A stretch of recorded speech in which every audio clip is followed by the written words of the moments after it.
came across this clip from a Chris Williamson podcast that I think perfectly summarizes the lifting culture in terms of content these days. Have you ever seen the Midwit meme? Do you know what that is? Mm-mm. Oh, dude. So imagine a bell curve. It's an IQ bell curve. And on the left-hand side, this sort of Neanderthal-looking meme guy with the heavy brow. And then in the middle, at the top, is the sort of raging lib guy. And then on the far side is the sage that's got his hood up, looking like a Jedi. Yeah. And the joke is that the guy on the left and the guy on the right always arrive at the same conclusion. And the guy in the middle tries to overcomplicate it. So we've spent, me and George, my friend, have spent, I'm not kidding, like months talking about this. He sent me another meme about it this morning. It's like I think it's the most philosophically important meme because let's say it's getting in shape. Yeah. Lift weights, eat protein. Lift weights, eat protein. I must ensure that my pre-digested whey is consumed within 30-minute window. Yeah. I have to make sure that my blue blockers are put on before it's just the guy in the middle Ruins everything. is overcomplicating things. Yeah. And what you found is a bunch of people that are on the left. And here's the thing that people don't get about the Midwit meme. We've refined this over 1 million dinners. Every guy in the middle is a guy on the left trying to be the guy on the right. That's for sure. You can't be the guy on the right. It's impossible to be the guy on the right. The only thing you can be is the guy on the left. And some people just don't know they're the guy on the left. Some people are aware. Precisely correct. Precisely correct. I couldn't believe how accurately this has summarized my experience with lifting. I definitely used to be in the middle. That person who's, not the idiot on the left, not the wizard on the right, but making the whole thing more complicated than it needs to be to, feel better about your process with training, to feel more comfortable, to think that you know the best way to do something. And working as a trainer, continuing to research, trying to educate myself, I was probably this person in the middle. I can relate. Eventually, I noticed that a lot of this information and these ideas and these theories are counterproductive. And I've purposely pushed myself to be that person on the left. I've gone, okay, you know what? Yeah, there's some room to think and reflect and try to progress my training approach. There is an element of that. It's maybe not quite as simple as just workout, eat protein. I think it's maybe workout consistently, workout with high intensity, and then find some way to evolve and progress your training to keep making it more difficult, to stimulate more growth. Those are the 3 fundamentals.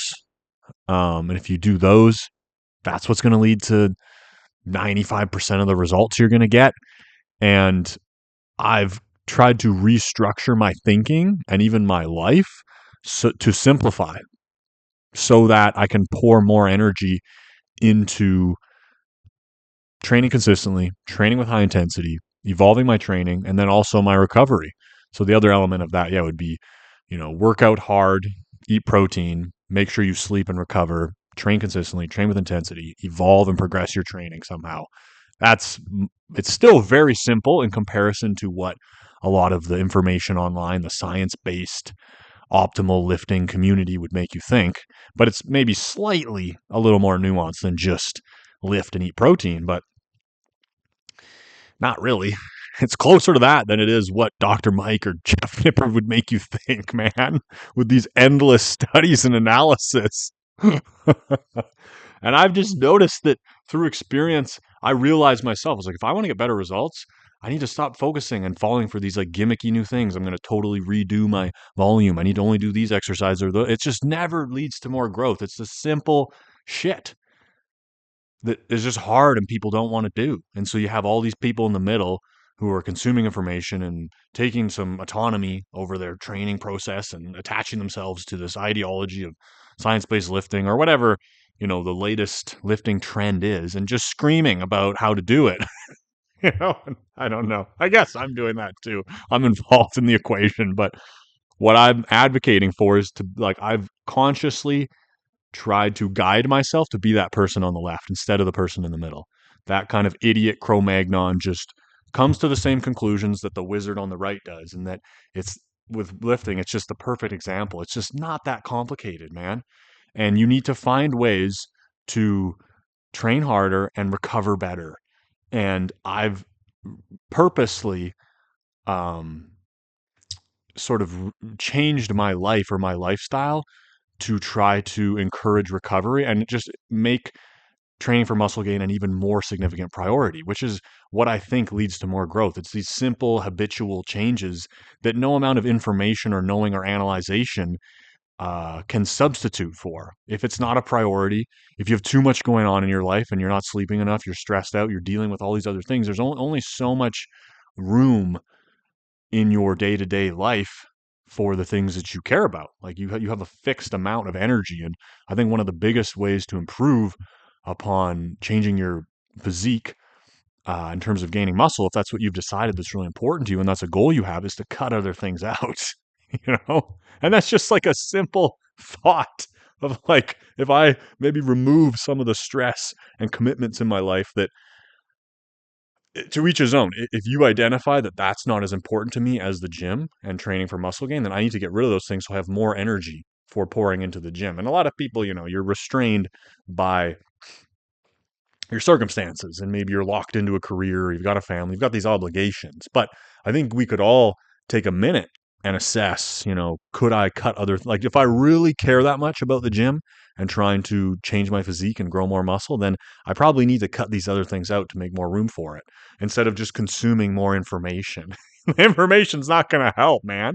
If you find a way to simplify your life a little bit so you have more time, energy, and desire to push yourself and you make it more of a focus in your life that I'm really trying to prioritize gaining 10 pounds of muscle this year, that's going to produce way more results than finding ways to know how to do it better. And I've said this in other videos, and I still think it's accurate. It's kind of in line with this meme, is that I really believe that a lot of the science-based lifting content is like using a high-powered telescope to study a pebble.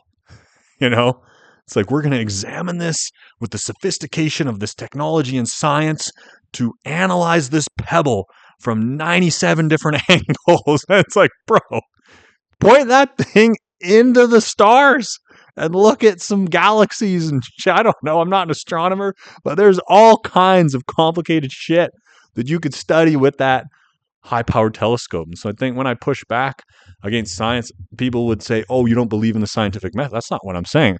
I just think this meme, this nitwit meme, if that's what it's called, just sums it up perfectly. There's just some things in life that just aren't that complicated.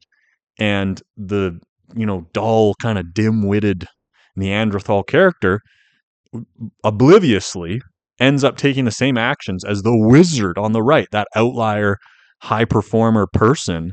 They come to the same conclusion a lot of the time. Maybe not for everything. Like, I think there's certain pursuits where, that middle zone is more applicable, that like hyper, analytical screaming, like making it like all about information and analysis and all this stuff. Like if you're looking at some forms of science, like maybe, the rocket science, designing spaceship, like I imagine, a really kind of dim-witted mentality probably doesn't engineer high-performing rockets. Like there probably is need for analysis, scientific method, critical thought, and brilliant minds. That's just one example. I think there's a lot of other examples in life too. Like even if you look at, I did my master's in economics, and sometimes I was thinking like, we're just overcomplicating the world by putting this economic lens. But then other times there really is a benefit to the way that, the monetary system is set up. It's not perfect by any means, and it's gonna evolve, and there's gonna be innovation. You're already seeing that with crypto and things like that. But there is a lot of things in terms of the financial system that do make sense. There's a lot of things that don't. There are a lot of institutions and people involved that are not creating more good for the average person. They're actually siphoning productivity out of the system. But that's an example where, some degree of complexity does make sense. And some things, the way that big projects get financed, for example, is like, infrastructure project, like the layers of complexity can actually make things more effective and more efficient, because there is so many moving parts. That's just another example where I just want to illustrate, in my opinion, that this like kind of this what you see with lifting and this scientific mindset of optimal based lifting, Jeff Nipper, Dr. Mike, all these characters, it's not that I don't think other people that push back are questioning that the scientific method isn't valid. It's just that in our experience lifting, like anybody who's dedicated for a long time just goes like, I just think you guys are overcomplicating it, man. I just don't think it's necessary. I don't really, and it's a difficult thing to get behind. And I think the average person is going to see me as the idiot on the left, right? You're just idiot, bro, yelling about science. This person has a PhD. They're a doctor. They're so smart. It's so complicated. There's all this information. Like that's how the average person is going to interpret it, which makes sense. And that's how I would have interpreted it, 15 years ago when I first started out. But I do think most people that stay on the journey for long enough, and really fall in love with working out and keep pushing, kind of come to the conclusion that like a lot of this complexity is just so unnecessary, and it's rooted in the human condition with this meme, and that there's always going to be the people that are on the left, the people that are on the right of that distribution, and then all these people in the middle. And that's sort of how we operate as humans. And I think in some instances in our societies, it's very effective for things like designing rocket ships or for coming up with monetary or economic systems that, in theory, increase productivity and the standard of life of living for most people. That's slightly to be debated, but there's for sure it's not there. The complexity of like increased intelligence or increased knowing and analysis does have many benefits and uses, and it's easy to look around the world and point to those. And I think that we maybe get lost in the benefits of those and think that science and this like higher intelligence that we've developed as humans can be applied to all scenarios in life. And I think there's some things in life that just aren't that complicated, and that it's like counterproductive to analyze them with science. Like another one idea that I thought of was like dog training methods, like, do you need science of how to train the dogs? And and again, there would be, maybe that's already a thing, but there would be people who would be behind that because science is very powerful. And it's like, we as humans are so knowledgeable and we can understand our world in all these ways and we can measure it with science. But it's like, to train your dog, like maybe just a dog training expert who has tons of practice probably has all the insights and wisdom. It's just like devaluation of wisdom from experience in favor of science as law, that I think is lost on a lot of people nowadays. And again, it's a nuanced thing where there are contextually sometimes science is the better tool or methodology than asking somebody about their wisdom or experience. But then sometimes I think it's the other way around.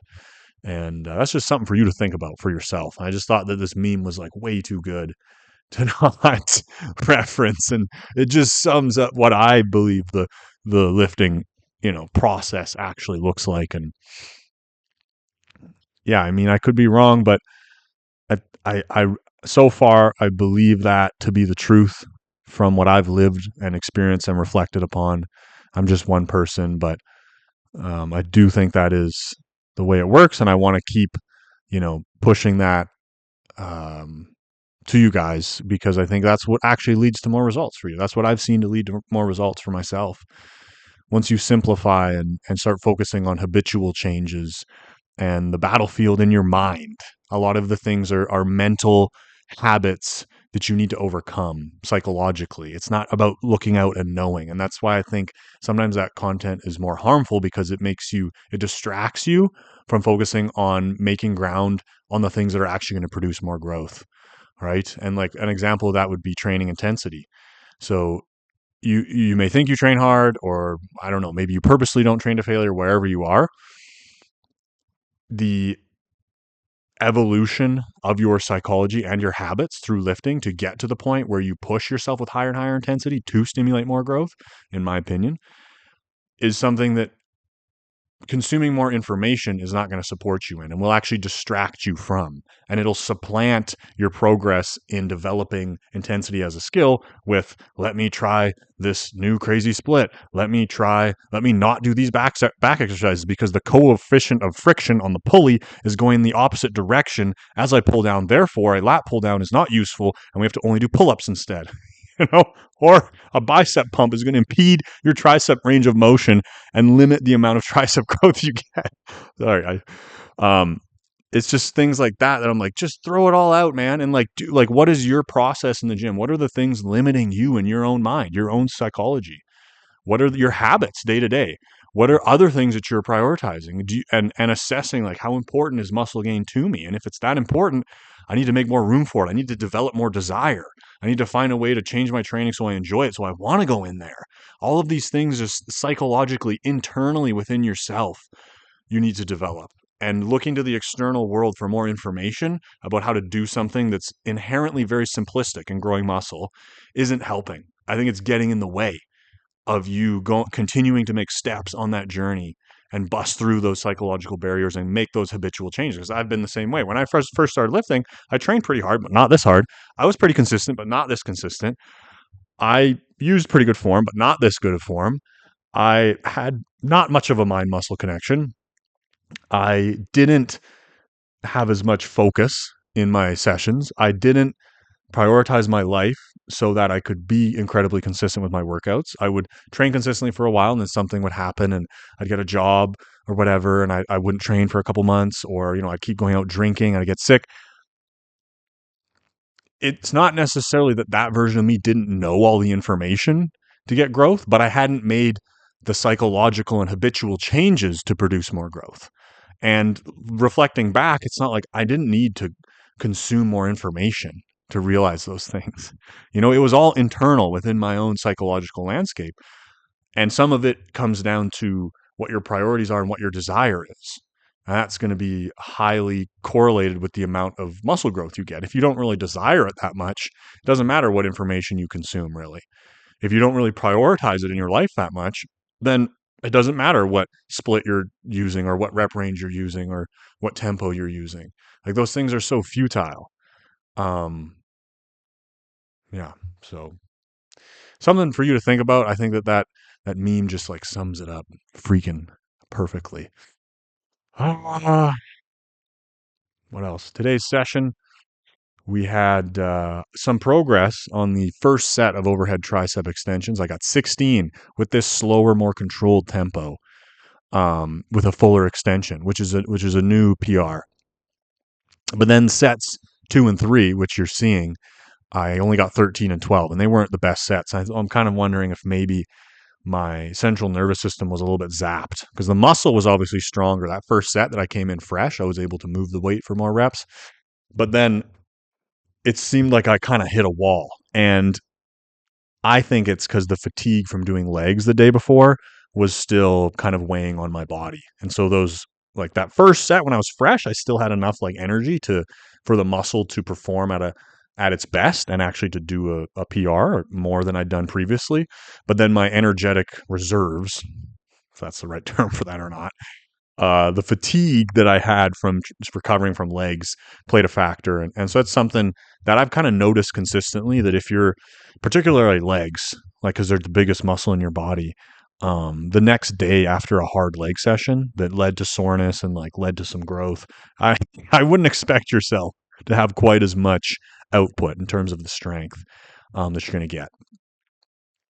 So that was something that I noticed today. I don't really think I have too much else to say. Weighed in at 218 again. Still think I've got like 8 pounds of fat to lose, maybe a little bit more. Pretty happy with the shape of the physique and the way things are looking. But I need to be a little bit leaner, a little bit more definition, which is difficult because you got to be really disciplined with your diet. I've been doing a meal prep service the past couple of weeks, which is helping. It just kind of takes some of the thought process around food out. So you're not thinking, where's my next meal coming from? And that little thought of like, a bag of cheesies would be good for dinner. Damn it. There isn't much room for that thought to come in. If I don't think about it. I just open the fridge up. Like, which one do I want? Heat it up, eat it. So that's been helping a lot. And my metabolism has slowed down to the point where I kind of have to make peace with being hungry sometimes to reduce my body fat from this level. And by general living standards, I'm not feeling like I'm fat or anything, but I've got I don't know, somewhere between 15 to 20% body fat is what it seems to be like. I haven't got it tested, but looking at pictures online, it looks around 15. But then, when people are in the comments saying I'm like 20%, but sometimes people just do anything to discredit your progress. So somewhere between 15 to 20. And I think it needs to get down to like, 10 to 12. And the reason that I think that's important is because definition in terms of aesthetics is extremely important. And I think it's a shame to dedicate significant amounts of time, energy, and focus into building muscle and not have leanness and the definition. That's just my personal opinion. If you're training for strength or, what, I'm not telling you what your goal should be, but for me personally, like the muscle gain is only as impressive as it is appropriately displayed. And if you've kind of got a bit of a layer of additional fat and you're trying to look ripped, and have a six pack, which is what I want, then it's like, in my mind, I'm like, how much more muscle mass do I need? Or maybe, at this point, it's more important to get down to a lower body fat percentage. And I'll be more happy with the way I look instead of just like, let's keep adding more muscle. Like I'm still training to gain more muscle, but I think proportionally being leaner is now more important than continuing to gain size. So I'm going to focus on both, but I'm focusing even more energy over to like, let's really find a way to create consistent habits that lead to a sustainable lower body fat percentage. And when I'm 33 now. When I was in my 20s, it was way easier to stay lean. I could get away with eating junk and stuff. And now it's like I'm eating pretty freaking clean, but I'm holding on to way more fat. So it's natural. Your metabolism slows down as you age. So I think regardless, I have to make peace with like I'm gonna be hungry a little bit sometimes. It's really, like I can't eat whenever I feel like it, even if I'm eating clean and eating healthy. I still have to like make an effort to restrict a little bit. And so what I've been doing is like don't eat anything after 7 or 8 p.m. Like I have my breakfast, I have lunch, I have dinner, I have like one little snack in there maybe, and then I kind of go to bed hungry. Like I could have another meal at like 9 p.m. or 8 p.m. easily, especially on training days. But I'm trying to discipline myself to not do that. And the days that I do successfully pull that off, I feel like, maybe this is just in my head, but I feel like I wake up the next day and I'm like, ooh, I think I'm losing weight. And that session and then the posing afterwards, I'm like, ooh, it looks like my core is tightening up. Maybe that's just placebo. I don't know. And days when I don't do it and I kind of laying on the couch, it's like 8:30. I'm like, and I eat like a bowl of trail mix. Then the next day I'm like, I don't feel fat, but I'm just like, I feel like I'm not like leaning down. So I think that evening, couple hours of hunger before I go to bed is very necessary for me to sustain at a lower body fat percentage. And I think important part to acknowledge in this is that doesn't mean it's healthier. Like having the body fat percentage I'm at right now, I think is healthy for just general function and living purposes. I wouldn't be like, you need to be leaner, otherwise you're out of shape. But given that I'm training primarily for muscle gain and aesthetic purposes, I want to be at a lower body fat percentage. So that's where we're at. And I think that's all we got. Thanks for watching. ARM program, as always, linked in the description. It's not that complicated to gain muscle. You don't need a program. You don't need my ARM program if you want big arms. I give the majority of my insights away for free. If you go consistently, you train really hard, and you evolve your training over time, you'll see 95% of the growth that you would regardless of consuming any information. You could just not consume any information about lifting and master those three things. And the third one of like evolving your training, sometimes I think people get confused, but if you're in there consistently and you're pushing hard, I think a lot of those things will come to you naturally. You're trying to kind of like figure those things out before you get to the checkpoint, where if you do that for 6 months, you'll make a bunch of muscle gain. Then maybe it might start to slow down. It's like, if you just ask yourself, how can I make the training harder? Maybe I add a couple sets. Maybe I try a different tempo. Maybe I change my rest time. something that changes the training to some degree, so you just don't keep doing the exact same shit over and over. You don't need to be a fucking rocket scientist to do that. You can be guy on the left. You can be Cro-Magnon nitwit dude, and you could figure that out. You'd be like, oh, 2 more sets, more muscle, probably. Why I would even make and promote the ARM program is to help you with that third component, where sometimes it can be difficult to continue to evolve and progress your training, because naturally we have a tendency to gravitate towards knowing or feeling like we're doing the best way to do something, especially if you're very committed at it. And lifting, I know how to do it. This is the program structure. I've got it. I've got the answer. I think anybody who's super committed to training consistently falls into that groove too often. And as soon as you fall into that groove, I think it holds you back from making new growth. Doesn't mean you can't keep some things consistent for periods of time, but if typically we keep things consistent for too long because it becomes comfortable. And if it was productive in the beginning, you get kind of confirmation bias that it's going to work continuously. And wow, when I switched my split to this new split and I started training in a higher rep range, I saw growth. Therefore, higher reps in this split lead to growth. But really what's happening is that point on your evolution of training, making that adjustment of, just an example, higher reps and that different split was the thing that evolved your training to make it more difficult to create a more intense stimulus to produce more muscle growth as an adaptation. But then the camera was recording, but then it's a dynamic evolving process. As it continues to evolve, that trajectory that you could be on that would lead to more growth, those next changes you need to make, you didn't make. So this is the trajectory. If you kept evolving, you end up like following it for a bit, but now it's like, oh, he didn't keep changing. Now you're here. Now you're in a plateau. Now you're flatlining. Where the version of you that kept seeing progress made that next iteration, made that next change, did something different to keep pushing the envelope. And that's something that I've just noticed kind of trip me up over and over. And so the program is useful in the way that it gives you a tool that keeps evolving your training.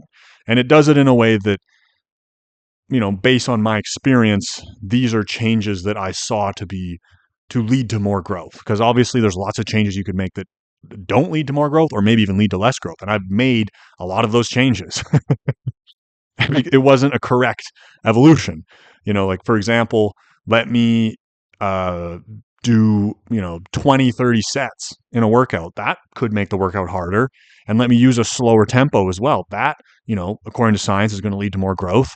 But over and over again, those types of themes, even though it seemed like a productive evolution or iteration of the training, in terms of my interpretation of the results I got from it, there wasn't evidence that it actually was a productive iteration. Something like using a longer rest time or implementing a faster tempo are examples of evolutions that did seem to lead to more growth. So yeah, that last component of finding a way to evolve your training in some way, shape, or form, the ARM program is good for that, because it's all structured where your training evolves consistently. It's not just like, here's the routine, do this forever. It's like, here's the routine you're going to do for the first 2 months, and then it's going to change to this for the next 2 months, and then it's going to change to that for the next 2 months, and then it's going to change to this. So that way it forces you to keep changing some of these structures, ideally in a way that your body is going to respond to positively, by responding with more muscle growth because the stimulus has been changed, making it more difficult or demanding on your body so that you grow more muscle or some shit like that. So that's the reason. That's how I think it's beneficial in this world of fitness, where it's really not that complicated. And I don't want you to ever think that, what I'm promoting through that program is some complicated version of training and is a necessity for you to grow. It's absolutely not true. It's a tool to help you make sure that you evolve your training appropriately and potentially do a few more of the things that are slightly more effective than other things that I've seen to be less effective. So if you're very serious about arm growth and you're dedicating a lot of time to it, I think it's a useful resource that could help you a little bit. That's what it is. But you got to do all the hard work. You have to be very consistent. You have to train very hard, and you have to prioritize it in your life. And pour more and more of your life energy, your valuable finite life energy that we each only have a limited stock of, into trying to grow your arms. So you got to decide that that's an important thing to you, because we're only here once, man. Unless you believe in reincarnation in a new form, but you're only here once as a human who can not wear sleeves and get gigantic juicy pipes, if that's a noble pursuit for you. And if it's not, man, that's perfectly fine. We all got to find our own definitions of what's meaningful and what brings you fulfillment and joy in life. And yeah, I think that's enough of a ramble for one day. Gosh dang it. Lately, I've just been kind of freeballing in these videos, just sort of riffing. So leave me a comment if you like that, or if you want me to shut the hell up and just provide some information in 2 minutes, because we're sick of your voice and your freaking ridiculous ideas, dude. Just give us some freaking direct info on how to get peaks. Talk shit to me. I like it. Okay. We'll end it there. Have a great day. Go make some gains. Peace.